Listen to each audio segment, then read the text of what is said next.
ಏಕರೂಪ ನಾಗರಿಕ ಸಂಹಿತೆ ಅಗ್ನಿವೀರ್ ಬಗ್ಗೆ ಮರುಚಿಂತನೆಯನ್ನ ಮಾಡಬೇಕಿದೆ ಅಂತಿದ್ದಾರೆ. ಜೆಡಿಯುನ ಹಿರಿಯ ನಾಯಕ ಕೆಸಿ ತ್ಯಾಗಿ ಹೊಸ ವರಸೆಯನ್ನ ತೆಗೆದಿದ್ದಾರೆ. ಸೊ ಎನ್ಡಿಎ ಸರ್ಕಾರ ರಚನೆಗೂ ಮುನ್ನವೇ ಜೆಡಿಯು ಖ್ಯಾತಿಯನ್ನ ತೆಗೆದಿರೋದು.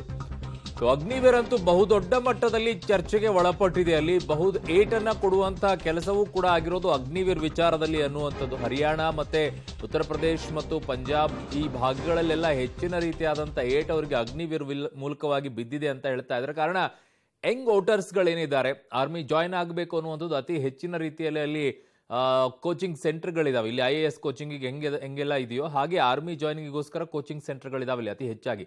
ನನ್ನ ಸಹೋದ್ಯೋಗಿ ಈಗ ಶಬೀರ್ ನನ್ನ ಸಂಪರ್ಕದಲ್ಲಿದ್ದಾರೆ. ಶಬೀರ್, ಪ್ರಮುಖವಾಗಿ ಈಗ ಖ್ಯಾತಿಯನ್ನ ತೆಗೆಯೋಕೆ ಈಗ ಆ ಹೊಂದಾಣಿಕೆ ಬೇಕಾಗತ್ತೆ. ಬಿಜೆಪಿ ಹೇಳಿದಂತ ಎಲ್ಲಾ ಭರವಸೆಗಳನ್ನ ಈಡೇರಿಸೋಕಾಗೋದಿಲ್ಲ.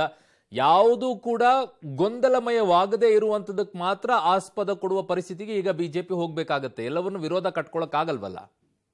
ಅರುಣ್, UCC ಬಗ್ಗೆ ಸರ್ಕಾರ ಮುಂದೆ ಏನ್ ನಿಲುವು ತೆಗೆದುಕೊಳ್ಬಹುದು ಅನ್ನುವಂಥದ್ದನ್ನ ಕಾದ್ ನೋಡ್ಬೇಕು. ಆದ್ರೆ ಅಗ್ನಿವೀರ್ ಈಗಾಗಲೇ ಜಾರಿಯಾಗಿರುವಂತಹ ಯೋಜನೆ ಇದನ್ನ ಹಿಂಪಡೆಯುವಂತ ನಿಟ್ಟಿನಲ್ಲಿ ಏನು ಬೆಳವಣಿಗೆಗಳಾಗಬಹುದು ಅನ್ನುವಂಥದ್ದನ್ನ ಗಮನಿಸಬೇಕು. ಯಾಕೆಂದ್ರೆ ಮೈತ್ರಿ ಪಕ್ಷಗಳ ಹಿತಾಸಕ್ತಿಯು ಕೂಡ ಬಹಳಷ್ಟು ಮುಖ್ಯ ಆಗಿರುವಂತದ್ದು. ಆಯಾ ರಾಜ್ಯಗಳಲ್ಲಿ ತನ್ನದೇ ಆದಂತಹ ಮತ ಬ್ಯಾಂಕ್ ಅನ್ನ ಹೊಂದಿರುವಂತಹ ಹಿನ್ನೆಲೆಯಲ್ಲಿ ಅದನ್ನ ಉಳಿಸ್ಕೊಳ್ಬೇಕು ಅಂದ್ರೆ ಕೇಂದ್ರ ಸರ್ಕಾರದಲ್ಲಿ ತನ್ನದೇ ಆದಂತಹ ಪ್ರಭಾವವನ್ನ ಬೀರ್ಬೇಕಾಗುತ್ತೆ. ಆ ನಿಟ್ಟಿನಲ್ಲಿ ಜೆಡಿಯು ಕೂಡ ಯೋಚನೆ ಮಾಡ್ತಿದ್ಯಾ ಅನ್ನುವಂತ ಅನುಮಾನಗಳು ಈಗ ಸದ್ಯಕ್ಕೆ ಬರ್ತಾ ಇರುವಂತದ್ದು. ಯಾಕೆ ಅಂದ್ರೆ ನಾವು ಅಗ್ನಿವೀರ್ ಯೋಜನೆ ಜಾರಿಯಾದಂತಹ ಸಂದರ್ಭದಲ್ಲಿ ಉತ್ತರ ಭಾರತದಲ್ಲಿ ಎಲ್ಲೆಲ್ಲಿ ಪ್ರೊಟೆಸ್ಟ್ಗಳಾದವು ಅಂತ ಗಮನಿಸೋದಾದ್ರೆ ಪಂಜಾಬ್ನ ಕೆಲವು ಭಾಗಗಳಲ್ಲಿ, ಹರಿಯಾಣದ ಕೆಲವು ಭಾಗಗಳಲ್ಲಿ, ಮೇಜರ್ ಪಾರ್ಟ್ ಉತ್ತರಾಖಂಡ್ ಮತ್ತೆ ಬಿಹಾರದಲ್ಲಿ ಅತಿ ಹೆಚ್ಚು ಪ್ರೊಟೆಸ್ಟ್ಗಳಾಗಿತ್ತು. ಆ ಬೆಂಕಿ ಹಚ್ಚಿ ಸಾರ್ವಜನಿಕ ಆಸ್ತಿಪಾಸ್ತಿಗಳಿಗೆ ಬೆಂಕಿ ಹಚ್ಚಿ ಯುವಕರು ಪ್ರತಿಭಟನೆಯನ್ನು ನಡೆಸುವಂತ ಕೆಲಸವನ್ನ ಕೂಡ ಮಾಡಿದ್ರು.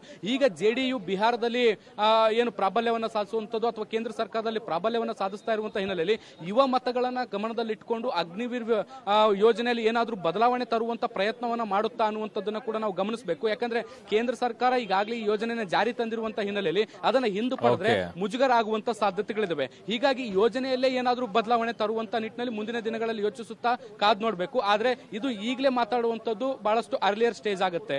ಅರುಣ್, ಓಕೆ, ಹಾಗೆ ಸಂಪರ್ಕದಲ್ಲಿ ಶಬೀರ್.